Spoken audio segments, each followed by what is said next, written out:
Step back into the forge. Drop your ego and listen. Marcus Aurelius was the absolute emperor of Rome, the most powerful man on earth. Every single morning, he completely had the choice to sleep in, consume luxuries, and do nothing. No one would have dared to stop him.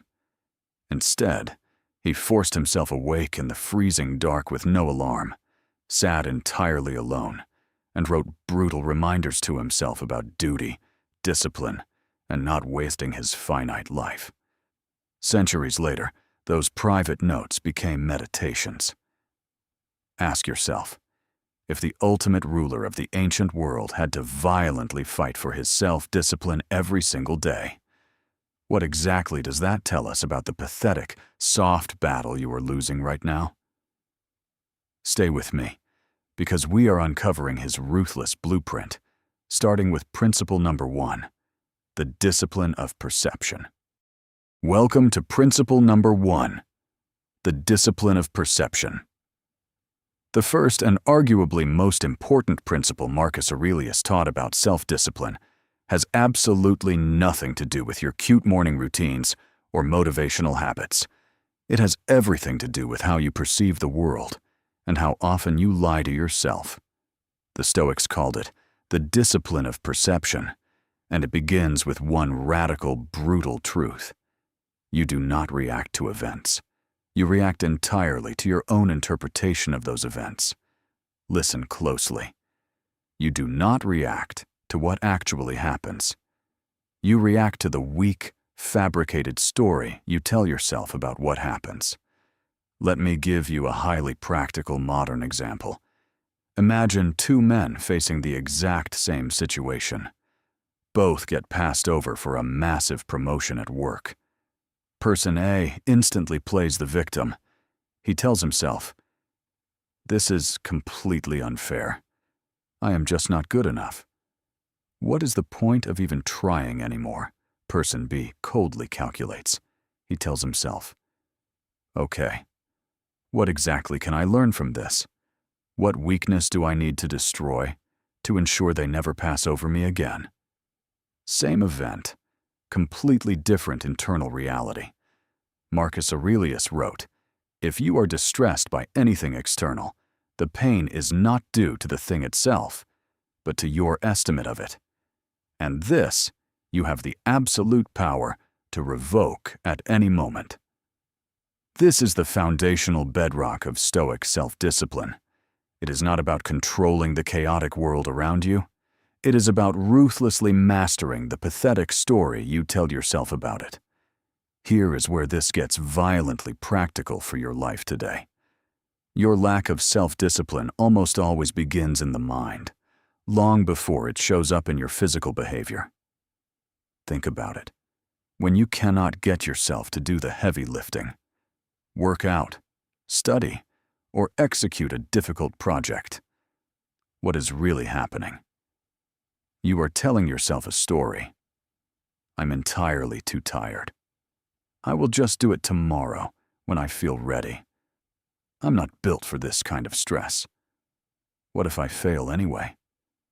Look at those sentences. These are not objective facts. They are cowardly interpretations designed exclusively to keep you safe and protect your fragile ego.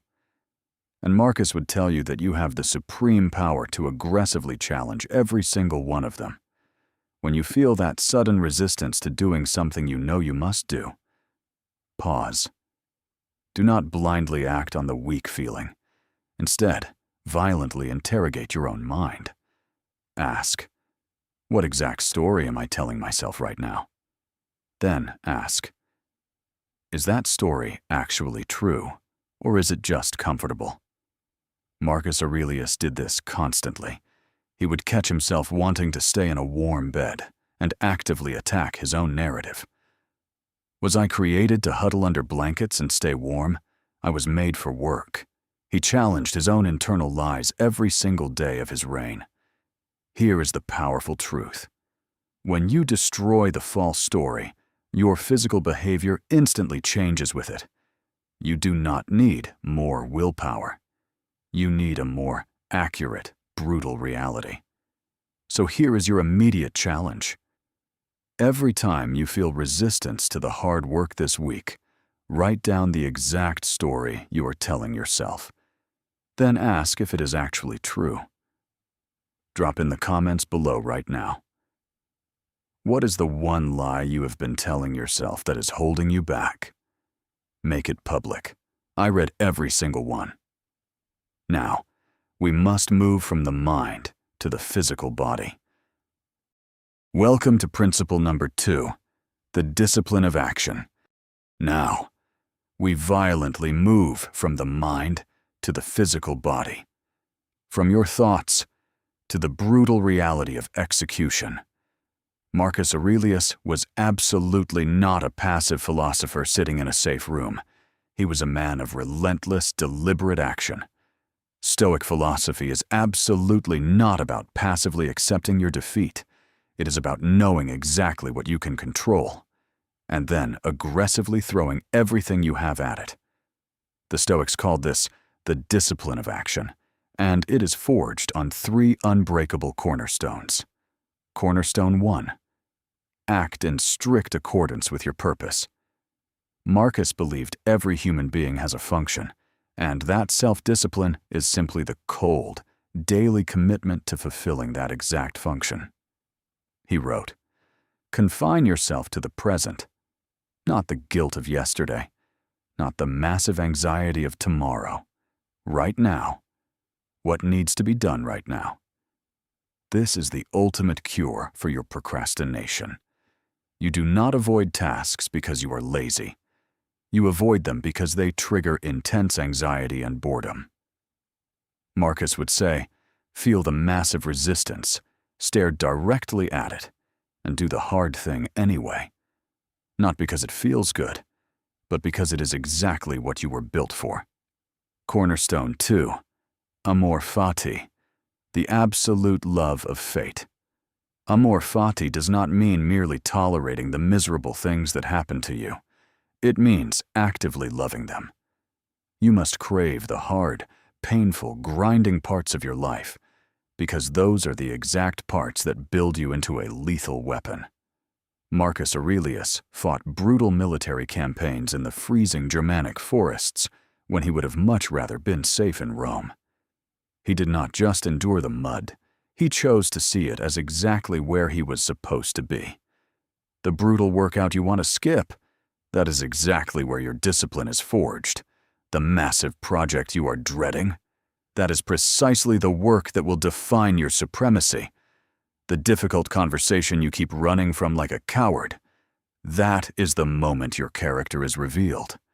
Do not just tolerate the suffering. Find a way to aggressively love it. Cornerstone 3. The absolute brutality of small, consistent actions. We falsely view self-discipline as these massive, glorious acts of willpower. But Marcus wrote constantly about the tiny, invisible things. Getting out of bed the exact second you said you would. Eating with strict moderation. Doing your duty when absolutely nobody is watching. He wrote, "Never esteem anything as of advantage to you that will make you break your word or lose your self-respect." Discipline is never a performance for the crowd. It is a cold, private contract you make with yourself in the dark. Every small, kept promise builds your empire.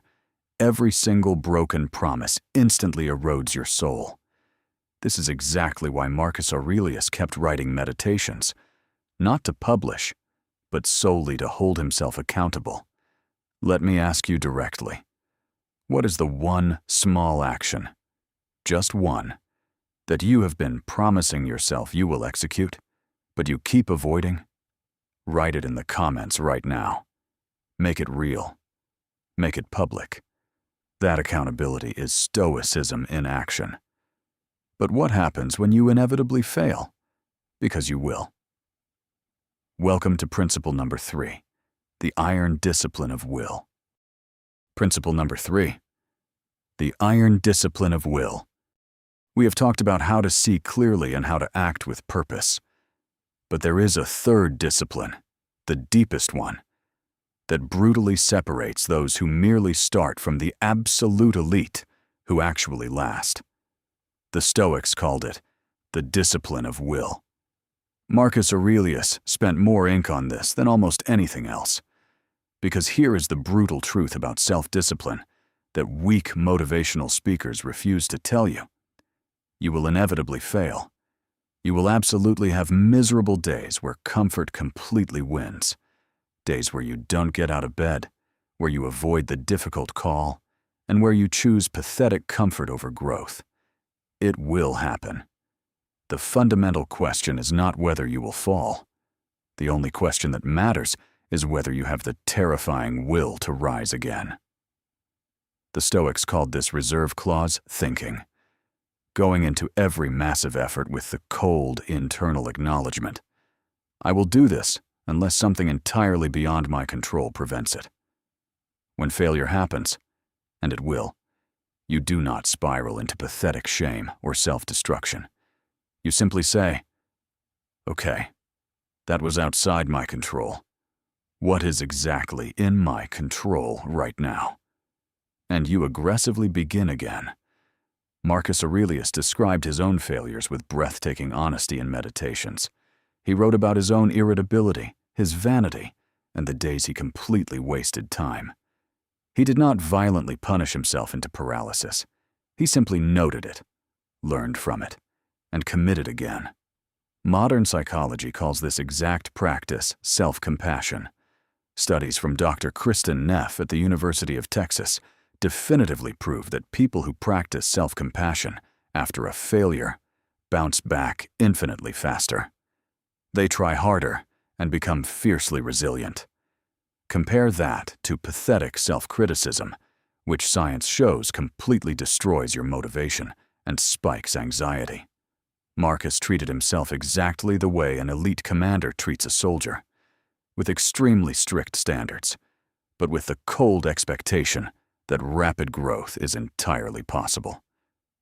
Now, let us talk about a concept so supreme that Ryan Holiday wrote an entire best-selling book about it. The obstacle is the way. In Meditations, Marcus writes, "The impediment to action advances action. What stands in the way becomes the way." Read that slowly. Every massive obstacle to your discipline, every brutal temptation, every devastating setback is absolutely not evidence that you can't do it. It is the exact, raw material from which your iron discipline is physically built. The days you completely hate doing the work and you aggressively do it anyway, those are the only days that actually matter. The discipline of will is exactly this. When absolutely everything inside you is screaming to quit, you violently remember who you want to become, and you take one more aggressive step forward. You do not take that step because it is easy. You take it because you absolutely refuse to be the pathetic person who quits. Every single time you make that hard choice, you forge yourself into something unstoppable. If this brutal truth is hitting you right now, hit that like button. It genuinely helps this channel aggressively reach the people who desperately need to hear this message. And if you are new here, welcome to Wisdom of the Stoics. Subscribe right now. Now, let us stop philosophizing and start executing. Welcome to the Emperor's System. Welcome to the Emperor's System. Now, let us get violently practical. Marcus Aurelius did not just sit around and philosophize about his feelings. He built a ruthless, impenetrable system of execution, based exactly on historical accounts and meditations. Here is the absolute framework of how the Roman emperor forced himself to begin and end his day, and exactly how you are going to weaponize it for your own life, starting right now. Step 1. The brutal pre-morning check-in. Before Marcus Aurelius even placed his feet on the floor, he mentally prepared for an exhausting, hostile day. He fully acknowledged that he would inevitably encounter incredibly difficult, arrogant, and deeply frustrating people. He actually wrote this specific reflection to himself. The people I deal with today will be meddling, ungrateful, arrogant, dishonest, jealous, and surly. Understand this clearly. This is absolutely not weak pessimism. This is elite tactical preparation. He was heavily inoculating his mind against frustration long before it ever arrived. Your modern version of this must look like this. Tomorrow morning, before you blindly reach for your phone, before you scroll like a mindless zombie, you will freeze, take 60 seconds, and aggressively ask yourself, what is the single biggest challenge I am likely to face today, and how exactly will I respond to it with total control? That one single 60-second habit will entirely dictate the trajectory of your day. Step 2. Ruthless journaling. Meditations itself is the direct product of his private journaling practice. He wrote every single day, not to record mundane events, but to violently challenge his own thinking and remind himself of what actually mattered. Modern psychology consistently proves that expressive writing destroys anxiety and massively increases emotional regulation. But you do not need to write a poetic masterpiece. You need raw, brutal honesty. Use these 3 stoic prompts taken directly from the ancient tradition. First, what am I deeply grateful for today? Second, where exactly did I act like a coward and fall short yesterday? Third, what is the one single thing firmly within my absolute control that I will relentlessly commit to executing today? Step 3. Mandatory physical training. Marcus Aurelius was a Roman emperor and a supreme military commander. Physical rigor was completely non-negotiable. The Stoics fundamentally believed in the absolute mind-body connection. Discipline in the physical body aggressively trains discipline in the mind. If you are weak physically, your mind will shatter under pressure. You do not necessarily need 2 hours of torture at the gym. Research proves that even 30 minutes of intense, moderate exercise has profound, permanent effects on your cognitive function and your willpower. Your physical body is the sacred vessel of your discipline. Treat it exactly like a weapon being forged. Step 4. The cold evening audit. The Stoic philosopher Seneca described a nightly ritual of relentless self-examination. You cannot improve what you refuse to measure. Ask yourself these 3 simple, brutal questions every single night before you sleep. 1. Where exactly did I practice self-discipline today? Do not dare skip this. You must acknowledge the wins to build the hard identity evidence that you are actually someone who shows up. 2. Where did I fall short, and why? Do not use this to spiral into shame. Evaluate it coldly, extract the raw data, and let it go. 3. Who did I strictly serve today beyond myself? This is the one most people entirely miss. Marcus was obsessed with his duty to the empire. Self-discipline completely divorced from a supreme purpose becomes incredibly empty. Write down exactly who your discipline is ultimately for, and put it where you will see it every single morning. This single clarity might be the most powerful thing you execute this week. We have built the system. Now we must establish the final mindset. I leave you with a radical truth. We falsely talk about self-discipline as if it is a pathetic punishment, a cage you impose. Marcus Aurelius saw it completely differently. For him, self-discipline was the absolute highest form of self-respect. It is an act of supreme faith in your future self. Every single time you do the hard thing today, you are heavily arming the person you will become tomorrow. And more than that, the people around you are watching. Your children, your friends, your community.